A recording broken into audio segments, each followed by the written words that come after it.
The man who hit and killed another driver before plunging into Clear Creek earlier this week was out on parole and had an extensive criminal record. The Clear Creek County Sheriff says the justice system failed with this case. Thanks for joining us today at noon. I'm Jennifer Meckles. Authorities offered more information and an explanation this morning. 9 News reporter Jeremy Hohola is here now to share with us the other details we've learned today. Yeah, this was clearly an intense pursuit. This morning, the sheriff in Clear Creek County said they did everything they could to stop the suspect before he killed himself and an innocent man. Let's bring you up to speed on what happened on Tuesday afternoon. This happened about 15 miles west of the metro area near Floyd Hill. Deputies were trying to stop a suspect on Highway 40 when they stopped pursuing him because he drove into oncoming traffic on I-70. Deputies backed off, but then he came at them, the sheriff says, and then they used stop sticks. The suspect then got onto Highway 6. As the pursuit resumed, the suspect crossed the center line and hit an oncoming car with an innocent man inside who was killed. That was 51-year-old Stephen Ainsworth. The suspect, a 29-year-old man named Christopher Moore, was also killed. We have learned he was on parole with an extensive criminal history. He was in and out of jail a few times this past summer, but was never held on probation. The sheriff had strong words about that this morning. When the suspect vehicle traveled westbound in the eastbound lanes on 70, he put motorists at risk. He threatened our deputy's life when he drove towards our deputy and two occupied patrol vehicles at high rates of speed. His actions indicated a conscious disregard for human life and the law, and we tried to stop him before he hurt someone. Unfortunately, we were unable to do so, and the outcome was tragic. And I should clarify here, that was not a probation violation, that was a parole violation. He was on parole when he was arrested over the summertime and never held. And so far, we have not heard from the Department of Corrections on why Christopher Moore was not held on parole when he was arrested this past summer. We'll keep asking that questions and waiting to hear from the Department of Corrections. Jenny, back to you. All right, Jeremy Hohola, thank you. Yep. New at noon today, more than 300 Comcast employees in Centennial are being laid off. We got the letter that Comcast sent to the state announcing this decision. Comcast is saying on September 18th, the company announced it's combining offices nationwide and getting rid of their West Division office in Centennial. That will close at the end of the year. The Comcast letter says some employees will be asked to continue working into 2026, but that will be rare cases only. The company says they will work with employees to consider them for other Comcast positions. Many will be transitioning to other positions. Anybody who doesn't get transferred will get severance benefits. As the rivers and creeks were rising nearly 5 days ago, nearly 400 people in La Plata County had to leave their homes. Finally, this morning, the evacuation order there was lifted. Yesterday, deputies escorted at least 20 people back into their homes just to let them put eyes on it, check out damage, pick up any items they needed.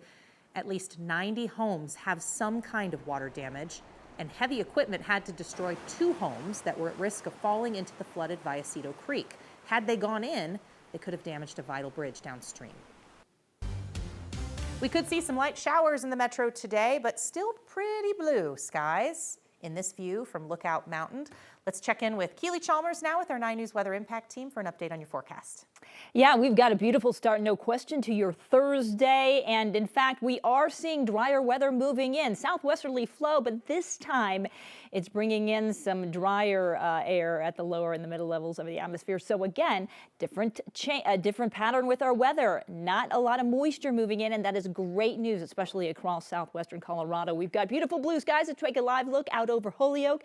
Temperatures right now in the mid-60s for the most part across the metro area. We're looking at mid-60s, but 70s already down across the southern plains. We're already to 81 degrees in Ray. So out east, temperatures really going to climb. That will create some instability as we head into the afternoon hours, and this is where we'll likely see some strong to severe thunderstorms. We'll talk about that in just a second. 63 outside the 9 News studios. We're in the 40s and 50s up in the high country, 53 in Grand Junction. Take a look at our satellite radar. Yeah, still getting that southwesterly flow, but it's dry and it is going to be cool also behind a cold front that moved through this morning. Temperatures, they're going to be a few degrees above normal, but staying in the 60s for this afternoon. Live radar tracking some showers again across the far eastern plains. Those will bubble up into some storms this afternoon. We'll talk more about that coming up in your complete forecast. Cool and breezy, 68. That is your forecast high. And we've got lots of sunshine reaching our high by 4 o'clock this afternoon. But we talk about your weekend forecast. We do have a little bit of a shift between Saturday and Sunday. More on that coming up in your complete forecast in just a bit. Keely, thank you. Authorities in Telluride had to pull a car out of the San Miguel River late last night. The county dispatchers there got some help from Apple Crash Detection. The sheriff's office says the vehicle went off Highway 145 down about 350 feet, landed on its side in the river. But when deputies arrived, they couldn't immediately find that car. They did, though, hear cries for help. It took multiple agencies almost 3 hours to get the driver out. Luckily, they say he only had minor injuries. Westbound I-70 back open now after a crash between a car and a box truck this morning.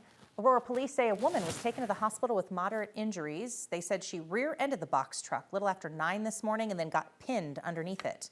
Work is now underway to still clear that scene. A TikTok video taken on a Denver International Airport train shows the train moving, but the door's still open. That's not supposed to happen. This happened on Tuesday. Since the video is posted on TikTok, it's got tens of thousands of views. The airport says one train ran like that between the terminal and Concourse A before it was removed for repairs and investigated the whole situation.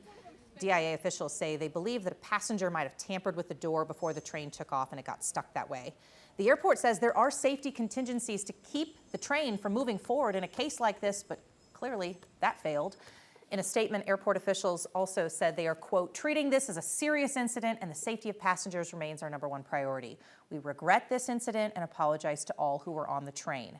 They added, this car will be kept out of service for now. Hackers appear to have breached the public address systems at 4 airports across North America.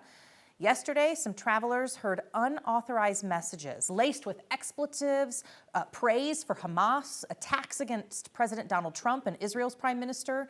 These played in the Harrisburg International Airport in Pennsylvania, 2 airports in British Columbia, and an airport in Ontario. Transport Canada said it disrupted operations and it really scared the passengers. U.S. Transportation Secretary Sean Duffy says here in the States, the FAA is working with the Harrisburg Airport to investigate. Colorado State Patrol is getting real serious about the state's hands-free driving law. Hundreds of people found out the hard way. Through the first 9 months of this year, Colorado State Patrol says they have issued 701 citations for people using a phone while driving. This time last year, they were only citing people for texting while driving, and they issued 243 citations, so they're definitely up. According to CSP, Jefferson and El Paso counties have the highest number of citations, 99 and 90 in those counties. While citations are up this year, CDOT says overall distracted driving numbers are actually down, according to their driver behavior study.